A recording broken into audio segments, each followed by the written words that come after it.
Wait. Even the world's toughest animal knows when to walk away. But why? Out here in the Kalahari Desert, survival isn't about pride, it's about endurance, patience, and knowing your limits. The honey badger, famous for its fearlessness, roams one of the harshest environments on Earth. Food is scarce. Water is never guaranteed, and every step across this dry, unforgiving land drains energy. In a single day, it may travel over 25 miles, digging through dozens of burrows just to find something to eat. Its sense of smell is incredibly sharp, guiding it to hidden food beneath layers of sand and dirt. Most days, it survives on small desert animals. It doesn't give up. It doesn't slow down. It adapts. Today, that determination pays off with a small but important meal, just enough to survive another day. But the desert gives, and then it takes. The heat rises. The air feels heavier. The ground itself burns. Even this tough survivor begins to feel the pressure. To cool down, it lowers itself into damp earth, pressing its body against the only relief it can find. For a moment, there's silence. For a moment, there's peace. But in the wild, peace never lasts. Across the horizon, the land stretches endlessly. No movement. No sound. Just dust, heat, and uncertainty. Water sources are disappearing. The challenge is growing. And still, it moves forward. Because stopping is not an option. Then suddenly, everything changes. A scent. Strange. Unfamiliar. Different from anything it has encountered before. The honey badger freezes. Its instincts sharpen instantly. Every sense is alert. Ahead.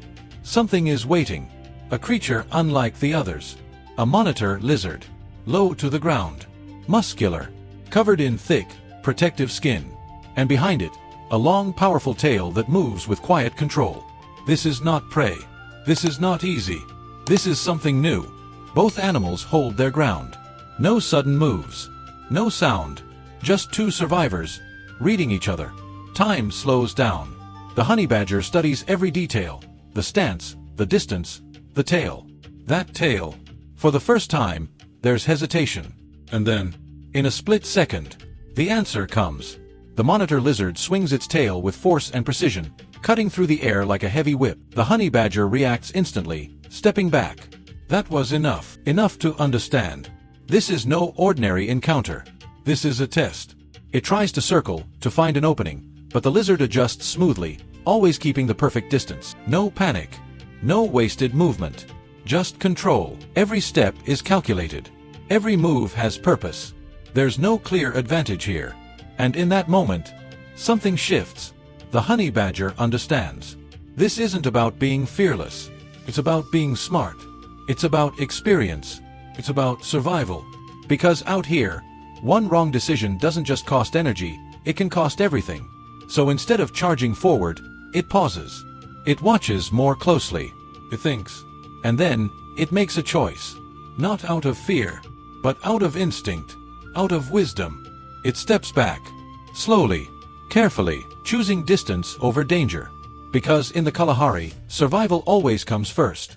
And sometimes, walking away isn't weakness. It's strategy. It's intelligence. It's power. Now I want to hear from you. Be honest. Would you stand your ground, or walk away? Type stand if you take the risk. Type walk if you choose survival. And don't just answer. Tell me why. What would be going through your mind in that moment? Would you trust courage, or trust instinct? Let's see who really understands survival. And if this made you think, even for a second, hit subscribe for more real stories from the wild. One quiet moment, one fatal mistake you can't undo. The young wildebeest, new, lowers its head to drink, completely unaware of the danger lurking just beyond the shimmering water. The sunlight dances across the surface, casting a warm, golden glow that makes the scene seem peaceful, almost serene. The tall grasses sway gently in the breeze, birds sing softly in the distance, and for a moment, the world seems calm, too calm. But in the shadows, hidden eyes are watching, calculating every movement.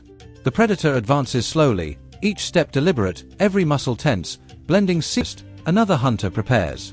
A leopard moves like a shadow, silent and deliberate, a ghost among the tall grass. Its spotted coat blends perfectly with the shadows, every muscle coiled like a spring. Its eyes are fixed on its target, every movement calculated, patient, precise. The prey senses something, lifting its head, sniffing the air, scanning the surroundings, but it cannot detect the predator, hidden just a few meters away. Step by step, the leopard inches closer. Time stretches, every second seeming to last an eternity. The distance shrinks, 5 meters, 4, 3. The air is thick with tension, alive with anticipation. Every heartbeat, every tiny movement could give the predator away, or allow the prey to survive. Then, in a lightning-fast instant, it pounces. The leap is silent, precise, unstoppable. The prey has no time to react. In a split second, the chase concludes. The wild cycle of survival continues, unbroken, unforgiving, eternal. Every predator, every prey, every 10-second is part of this endless rhythm of life, raw and untamed. The sun climbs higher, casting long shadows across the grasslands. The wind carries the faint scent of life and struggle. Life goes on, as it always has, as it always will. Every predator, every prey, every moment of fear, courage, and survival is part of this endless story, the raw, unfiltered rhythm of the wild. Could you have noticed the danger in time? Comment yes or no below, and subscribe for more breathtaking, real-life wildlife encounters that show nature at its most powerful, relentless, and unforgettable.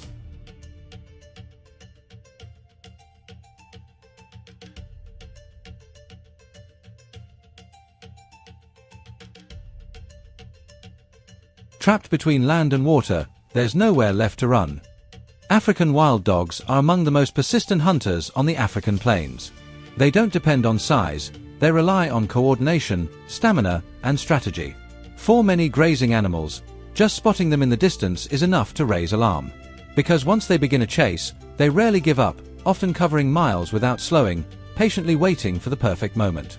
On this day, a pack focused on a kudu. The kudu pushed forward with everything it had, breathing hard, legs straining, muscles burning with every step. It could hear the pounding footsteps behind it, growing closer, more relentless. The pack stayed tight, working as a unit, taking turns at the front, slowly draining the kudu's energy over distance. The open land offered little cover, no easy escape, only endurance. Then, in a moment of urgency, the kudu made a bold and risky decision. It jumped into a deep river. For a split second, it seemed like the right move.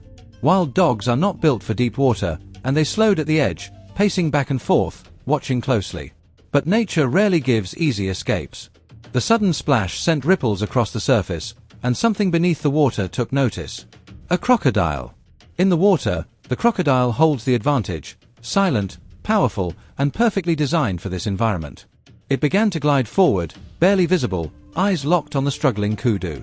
Now the kudu faced a dangerous dilemma, pressure from the pack on land, and a hidden threat moving closer through the water. The tension rises with every second. The kudu tried to turn back toward shore, but the pack remained nearby, alert and waiting, ready to react to any move. There was no safe direction, no clear path to freedom. With hesitation fading, the kudu moved deeper into the river, hoping distance might offer a chance. That's when the crocodile made its move. With sudden speed, it surged forward and grabbed hold, attempting to drag the kudu beneath the surface. The water exploded into motion, splashes, waves, and chaos. The kudu struggled with everything it had left, kicking hard, twisting its body, refusing to give in. Time seemed to slow in that moment. And then, against the odds, it slipped free. Even the crocodile appeared momentarily uncertain, as if reassessing the effort. That brief hesitation created a narrow window. The kudu reacted instantly, pushing away, forcing its tired body toward the far side of the river. Every step felt heavier, every movement slower, but it didn't stop.